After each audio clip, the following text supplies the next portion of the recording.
On prend Hébreux 4, on va lire les 3 versets, à partir du 14e jusqu'au 16e. Ainsi, puisque nous avons un souverain sacrificateur qui a traversé le ciel, donc Jésus, le Fils de Dieu, restons fermement attachés à la foi que nous professons. Verset 15. En effet, nous n'avons pas un prêtre incapable de compatir. Ça veut dire que nous avons un prêtre compatissant à nos faiblesses, où il a été tenté en tout point, comme nous les hommes, parce qu'il s'est fait chair, il est venu habiter parmi nous, mais sans commettre de péché. Alors, le texte qui est vraiment rapproché à notre thème, c'est « Approchons-nous donc avec assurance du trône qui sert de la grâce afin d'obtenir compassion et de trouver grâce pour être secouru au moment opportun. » J'aimerais que l'Église répète « au moment opportun ». Au moment opportun. On va y revenir. Au moment opportun.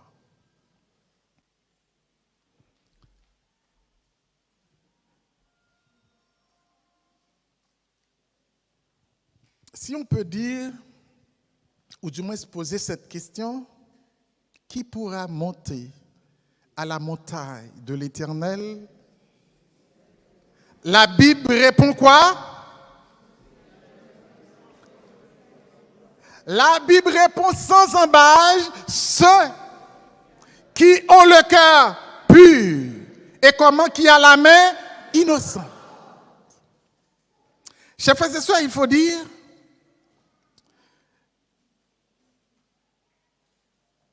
ce texte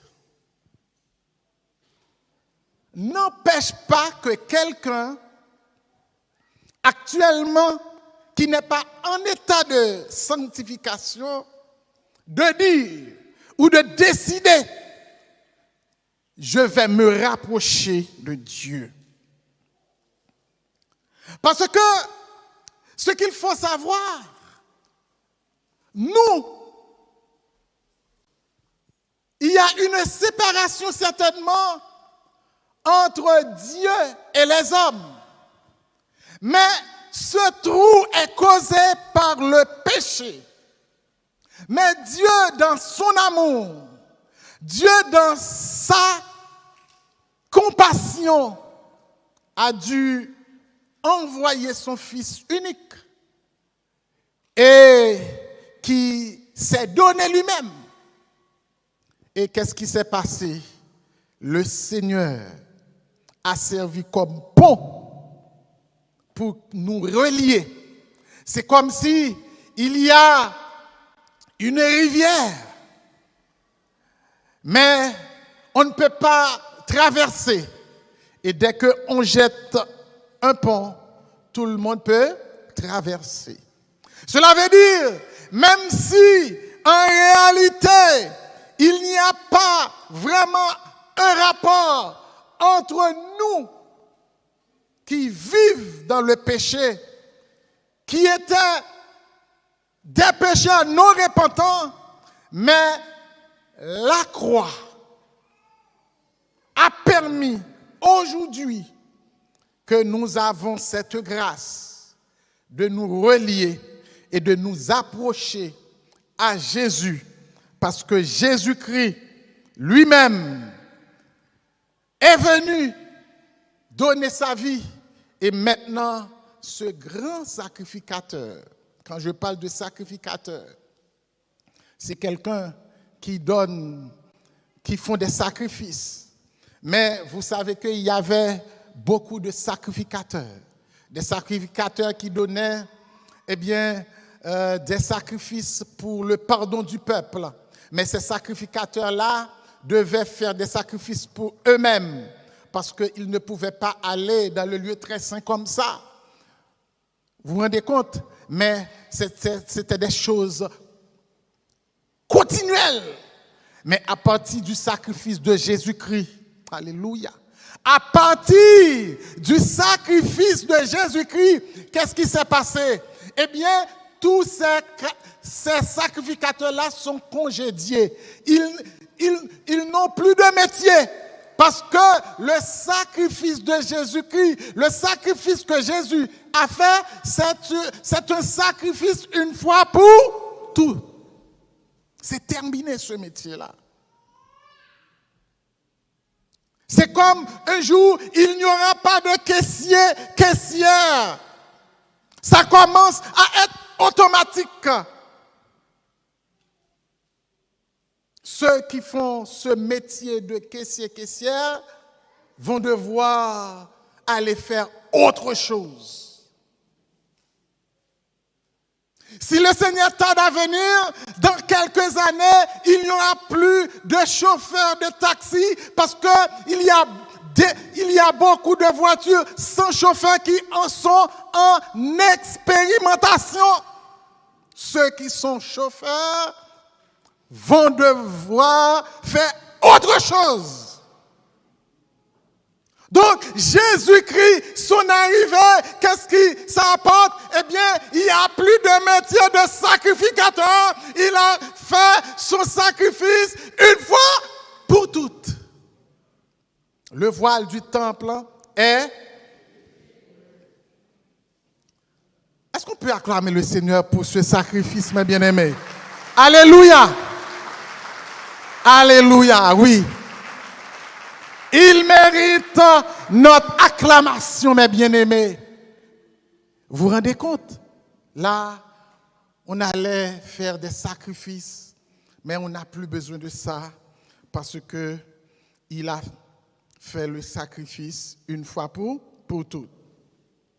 Chers frères et sœurs, on peut continuer pour dire, dans le verset, on a vu le verset 14e qui dit, « Ainsi, puisque nous avons un souverain sacrificateur qui a traversé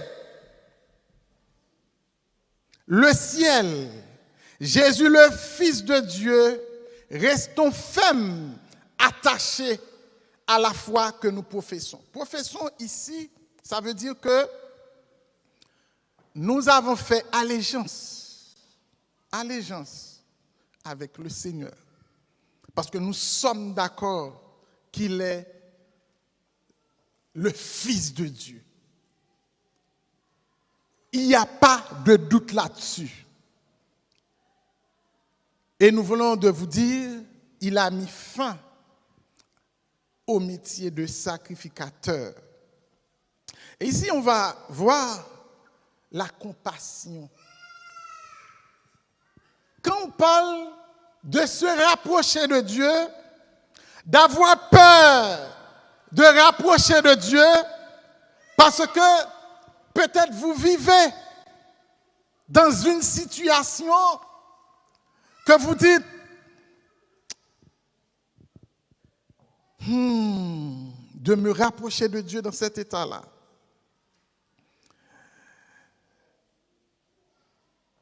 La compatissance de Dieu est sans équivoque. Soyez sans crainte. La compatissance de Dieu est sans équivoque. Soyez sans crainte. Le verset 15e nous dit, en effet, nous n'avons pas un prêtre incapable de compatir. Compatir, c'est un mot qui veut dire s'adapter, aller trouver la personne. Ce que font les candidats. Vous voyez les candidats pendant les élections? Vous voyez ça comment? Il se compatit. Il vient manger avec le peuple.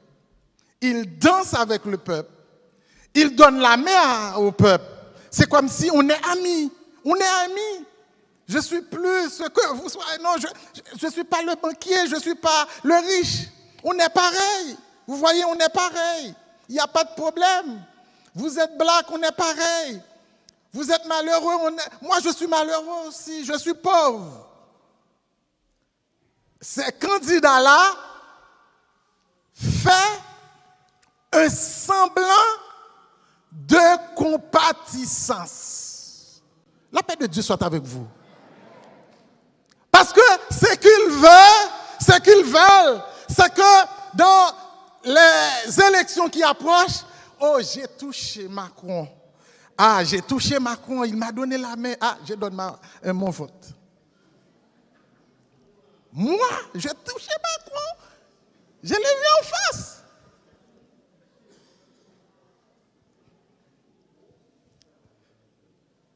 Avant même les résultats des élections, cette même personne, 1er mai. Ah, bah, Macron. Ah, ça veut dire qu'on ne sait pas. La paix de Dieu soit avec vous. On se laisse manipuler par des fausses compatissances. Mais le Dieu de vérité, Jésus-Christ a déclaré, je suis la vérité et la vie. Jésus-Christ est la vérité même. Quand Jésus-Christ dit, je t'aime, il t'aime.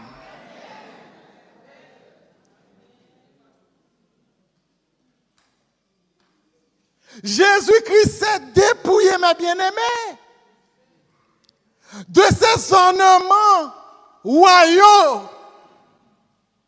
Ah! Jésus-Christ est venu vivre parmi nous. Mes bien-aimés, ce n'est pas un semblant de compatissance. Mais Dieu est réellement compatissant, riche en beauté, lent à la colère.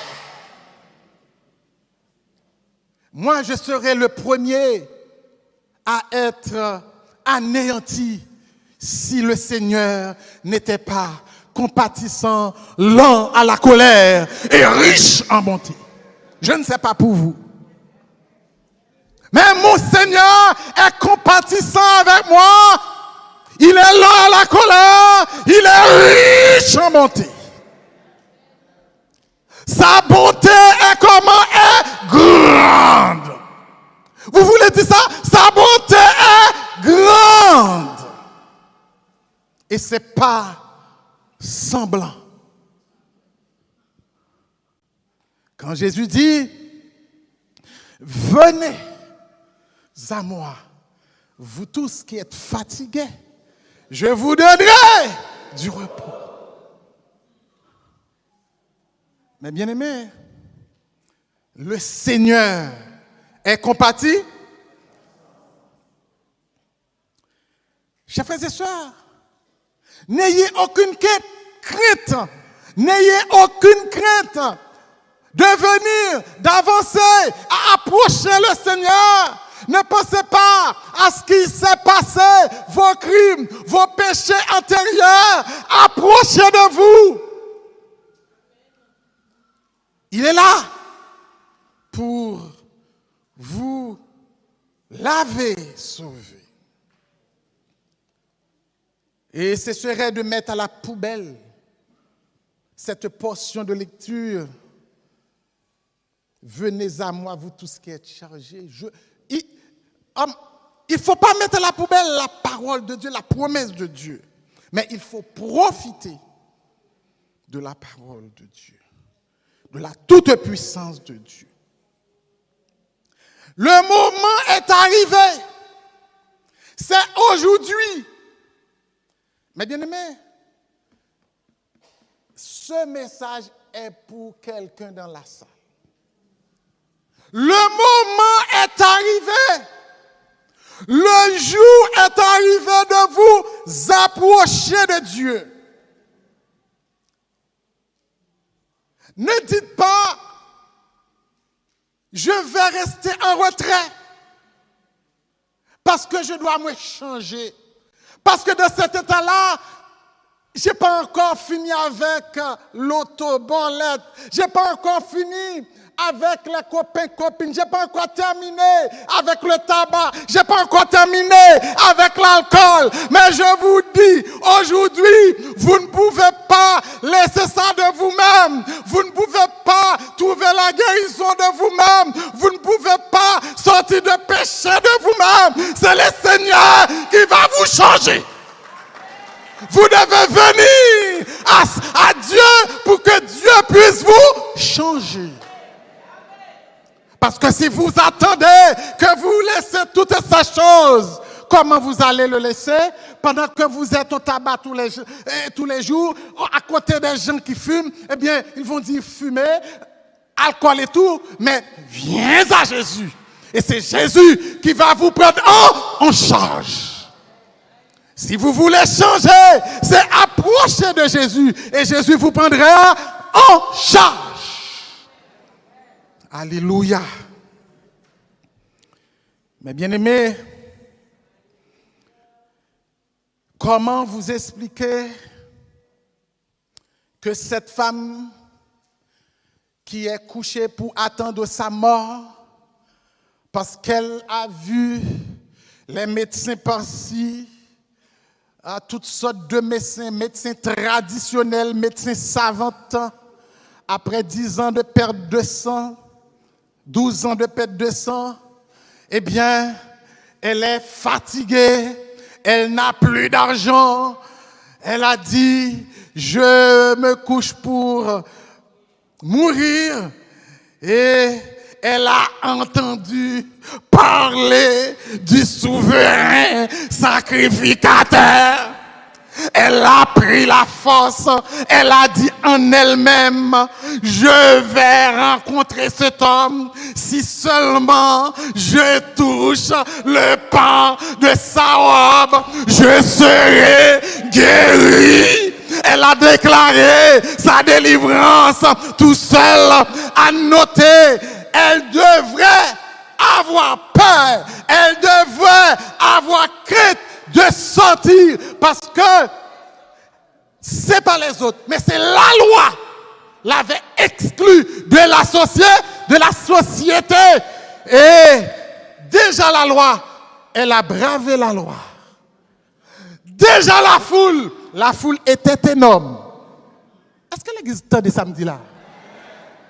La foule autour de Jésus, ça tourne autour de 5000 personnes. Et je vous dis ici, là, il n'y a pas 1000 personnes. Vous vous rendez compte? Quelqu'un qui est faible, qui perd de sang pendant 12 ans, malgré cette personne n'a pas la force, eh bien, elle a pris confiance, a approché, filé. Elle n'a besoin d'une seule chose, la robe de Jésus. Dès qu'elle a touché,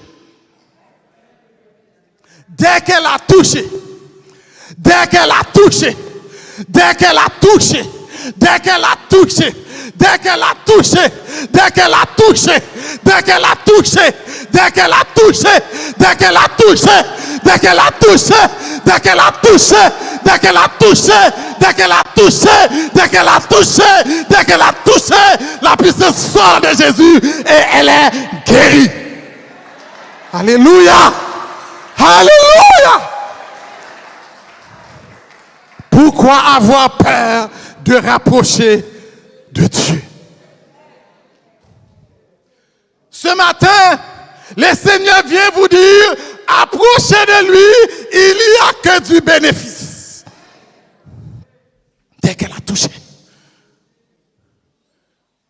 À noter que, et je vais vous dire une chose complexe, je n'aurai pas le temps de vous expliquer, mais je vous dis, cette femme n'était pas dans l'agenda de Jésus ce jour-là, parce que il y avait une autre personne qui devait prendre Jésus pour autre chose, mais il a brisé l'agenda carrément, parce que c'est la foi. Quelqu'un qui vient au Seigneur, si tu viens sans la foi, vous êtes un moqueur. Mais si tu viens, tu crois en ce Dieu-là, tu vas trouver la guérison et vous allez délivrer.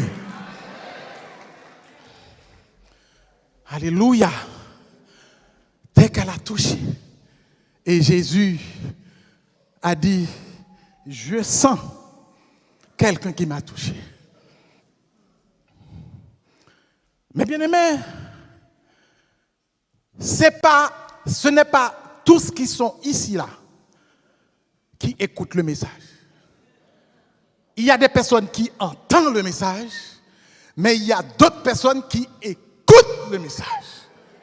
Ça veut dire que ceux qui entendent le message, ils entendent le bruit du message.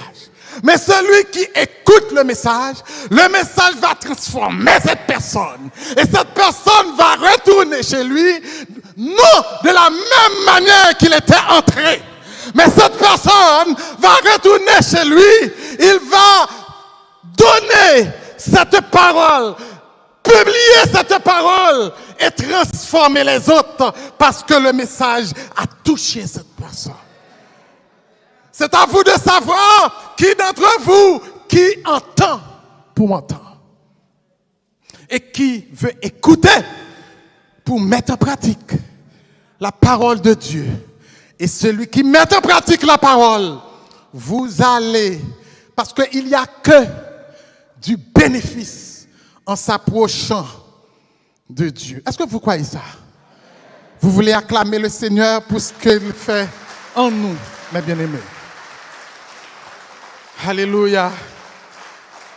Gloire à Dieu, merci Seigneur.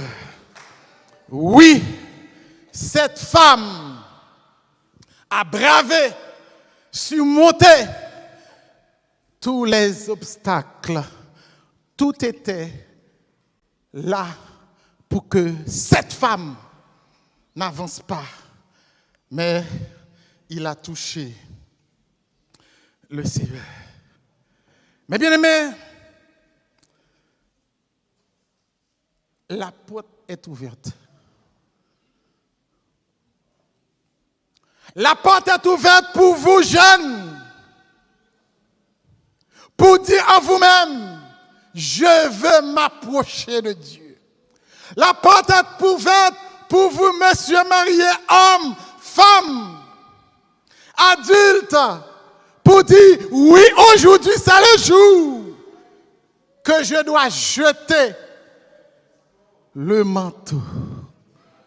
Est-ce que l'église est là? Est-ce que l'église là a écouté parole là? Est-ce qu'on comprend parole là? Fils de David, aie pitié pour moi.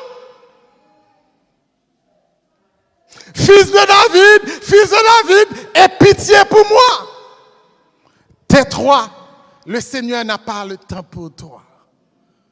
Tais-toi, le Seigneur n'a pas le temps pour toi. Fils de David, nom de David là, aie pitié pour moi.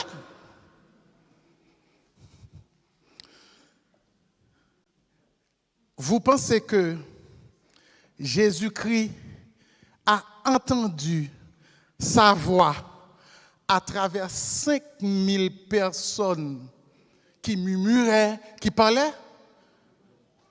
C'est ça le pensez? Nous pensons, bon Dieu t'endelle parce que tu es avec tout le monde, ça t'a pas là, bon Dieu t'a peut-être au monde que déjà dit le père bouche li. Dieu dans son omniscience, alléluia.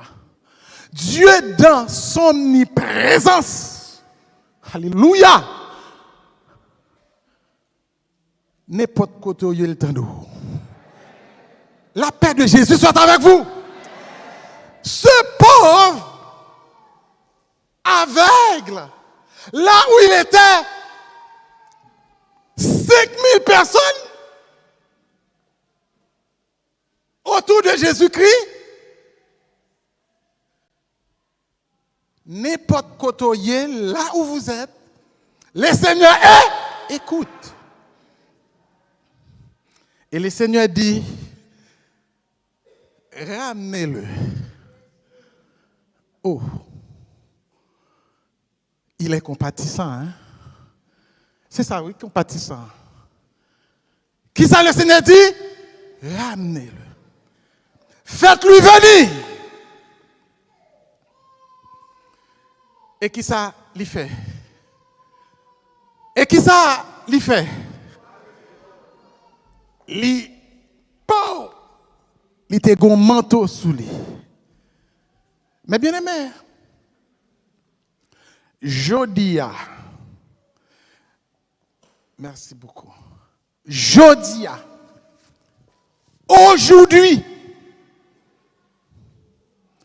on va laisser tomber les manteaux. Ne regarde pas l'autre personne. Le salut est perso.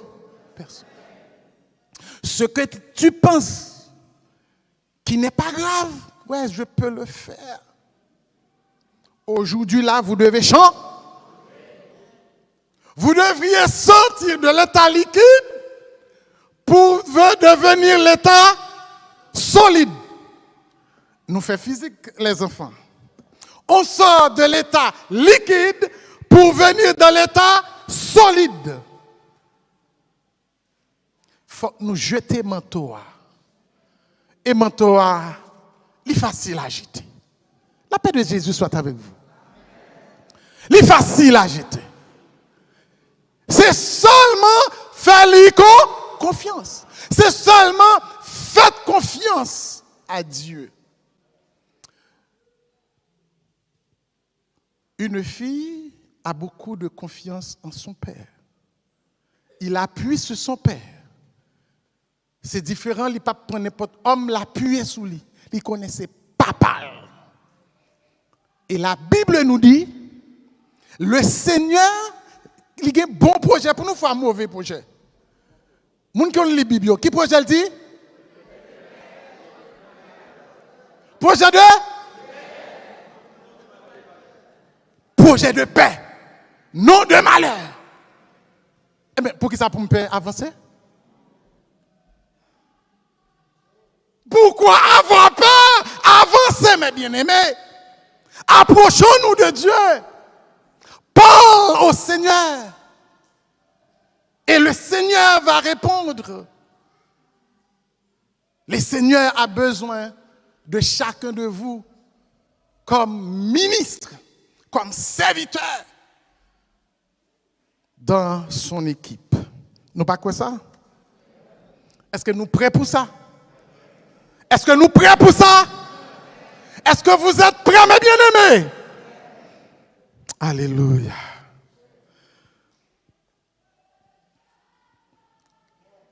Le rapprochement de Dieu, pour terminer, nous rend confortables. Quand je parle de la confortabilité, tout le monde aime la confortabilité. Tu viens en France, tu acceptes de vivre chez quelqu'un. Bon, il n'y a pas de problème. Le canapé, c'est déjà trop bon, madame. Trop bon. Vous travaillez, vous prenez votre studio. C'est plus bon, canapé. Travaillez encore, le studio, c'est pas bon. Dossier F2, F3. Travaillez encore. Non, là, c'est pavillon. Ça veut dire qu'on veut être comment? Confortable. On veut être confortable. Et on n'est jamais satisfait. Mais bien aimé, est-ce qu'on connaît, est-ce que vous savez que Dieu garantit la confortabilité? La paix de Jésus soit avec vous. En approchant de Dieu, eh bien, on devient confortable. Parce que quelqu'un qui se rapproche de Dieu n'a pas de haine dans le cœur. La personne pardonne les gens. La personne partage le sourire. La personne est un artisan de paix. Et vous êtes toujours joyeux dans le Seigneur. Vous êtes confortable, mes bien-aimés. Mes bien-aimés, Pour vous dire, le dernier texte que je vais lire, c'est un texte qui parle de la joie. La joie. Et c'est 2 Corinthiens 6, et je vais vous laisser avec ce texte, verset 10. Il dit, comme attristés, et nous sommes comment? Toujours joyeux. Comme pauvres, et nous sommes enrichissants plusieurs. Alors, et nous enrichissons plutôt plusieurs, comme n'ayant rien, et nous possédons toutes choses. Somme 23. L'Éternel est mon berger. Je ne manquerai de rien. Oh là là! Est-ce que nous comprenons? Est-ce que vous comprenez la profondeur, la largeur quand nous approchons de Dieu? Ça veut dire, vous pouvez posséder 2-3 pavillons, mais vous n'êtes pas riche. Moi, je possède un pavillon, je suis riche dans le Seigneur parce que j'ai la paix, j'ai la joie, je pardonne les gens, j'ai personne dans mon cœur. J'ai la joie. Pauvre, mais je suis riche. Et le texte a une chose très importante. C'est que le texte nous dit que nous enrichissons les autres. Ça vous arrive quand vous rencontrez quelqu'un, votre sourire donne la joie et même guérit la personne?